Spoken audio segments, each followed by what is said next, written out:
السلام علیکم۔ ڈر کی دنیا میں آپ سب کو خوش آمدید۔ میں ہوں آپ کا ہوسٹ اخلاص۔ امید کرتا ہوں آپ سب لوگ خیریت سے ہوں گے۔ اللہ کے آخری نبی محمد صلی اللہ علیہ وآلہ وسلم نے رات کے وقت تنہا سفر کرنے سے منع فرمایا ہے۔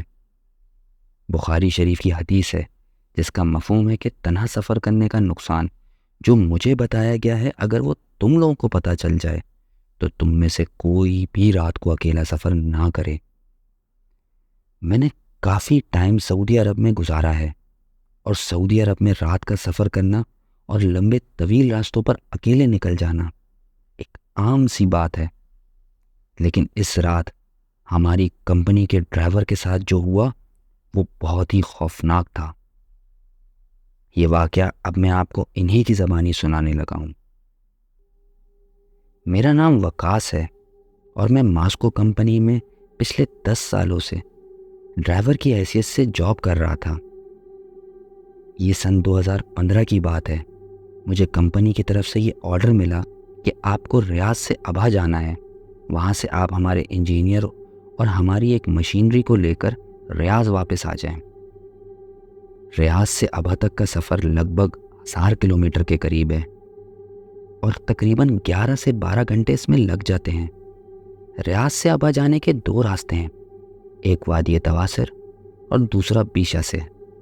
میں نے ٹائم بچانے کے چکر میں بیشا والا راستہ اپنایا جو کہ شارٹ کٹ تھا، اور یہی میری سب سے بڑی غلطی تھی۔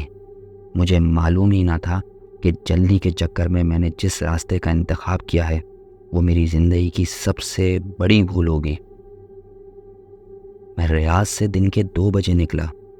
مسلسل گاڑی چلاتے ہوئے میں رات کو 9 بجے ایک پیٹرول پمپ پر رکا تاکہ میں یہاں سے گاڑی میں پیٹرول بھروا لوں، کھانا وغیرہ کھا کر فریش ہو جاؤں۔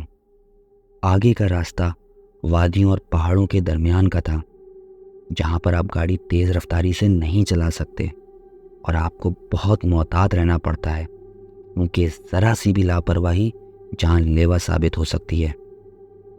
پہاڑیاں چڑھتے وقت تو زیادہ مسئلہ نہیں ہوا، لیکن اترتے وقت بریک کے مستقل استعمال کی وجہ سے بریک پیڈ گرم ہو گیا اور گاڑی پر بریک صحیح طریقے سے نہیں لگ رہے تھے۔ یہ بہت خطرے کی بات تھی۔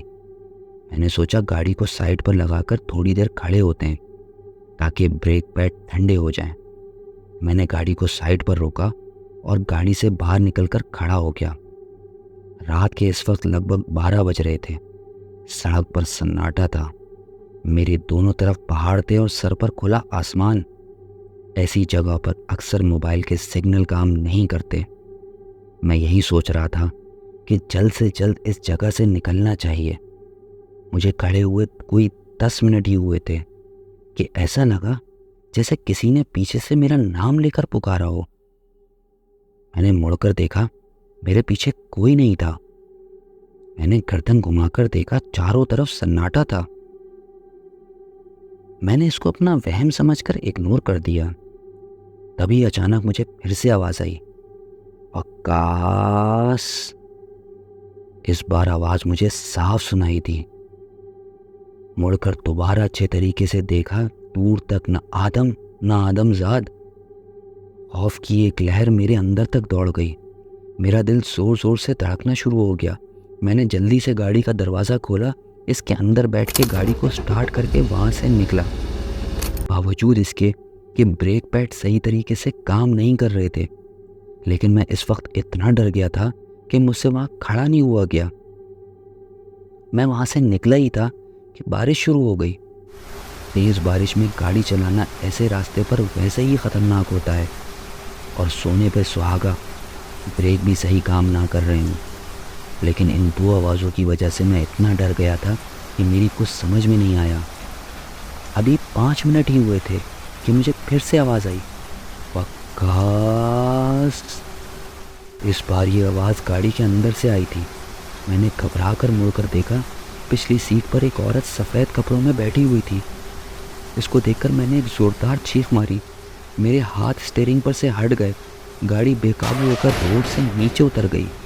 مجھے نہیں معلوم کہ اس کے بعد کیا ہوا، بس ایسے لگا کہ گاڑی کلا بازی کھا رہی ہو۔ میرا سر شاید کسی چیز سے ٹکرا گیا تھا اور میں بے ہوش ہو گیا۔ ہوش آیا تو پتہ چلا کہ میں ہاسپٹل میں ہوں۔ ڈاکٹرز نے مجھے بتایا کہ اللہ نے آپ کو نئی زندگی دی ہے۔ جن لوگوں نے آپ کو ریسکیو کیا ہے ان کے بقول گاڑی کی حالت ایسی تھی جسے دیکھ کر کوئی نہیں کہہ سکتا تھا کہ اس میں موجود کوئی سوار زندہ بچا ہو۔ میں ہمیشہ سے جب بھی گاڑی میں بیٹھتا ہوں سیٹ بیلٹ پہلے لگاتا ہوں۔ اس دن بھی میں اتنا ڈرا ہوا تھا، لیکن لاشعوری طور پہ میں نے سیٹ بیلٹ لگائی ہوئی تھی۔ گاڑی میں ایئر بیگ بھی موجود تھے جو کہ ایکسیڈنٹ کے وقت کھل گئے تھے، جس کی وجہ سے میں گاڑی کے شیشے توڑ کر باہر نہیں نکلا۔ میں 1 ہفتے ہاسپٹل میں رہا۔ اس کے بعد ڈاکٹروں نے مجھے گھر جانے کی اجازت دی۔ میرے ہاتھ پیروں میں کافی چوٹیں آئی تھیں۔ میں اگلے 1 مہینے تک کام پر نہیں جا سکا۔ میں کمپنی میں کافی عرصے سے کام کر رہا تھا اور گاڑی بھی انشورڈ تھی، اسی وجہ سے کمپنی والوں نے میرے اوپر کوئی فائن نہیں کیا۔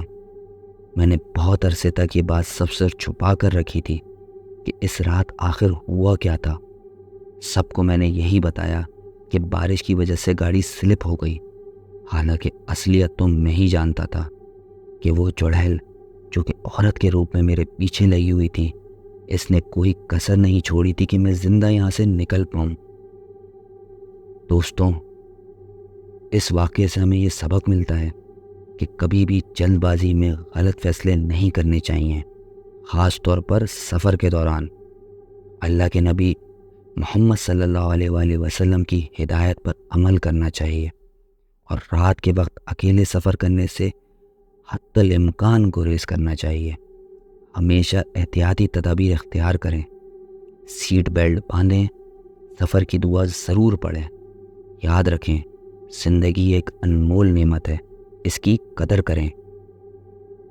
اگر آپ کو یہ کہانی پسند آئی ہو تو ویڈیو کو لائک کریں، چینل کو سبسکرائب کریں اور کمنٹ سیکشن میں ہمیں اپنی قیمتی رائے سے ضرور آگاہ کریں۔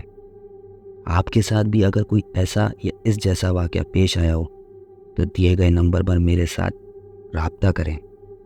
مجھے اجازت دیں، ملتے ہیں اگلی ایپیسوڈ میں۔ اللہ حافظ۔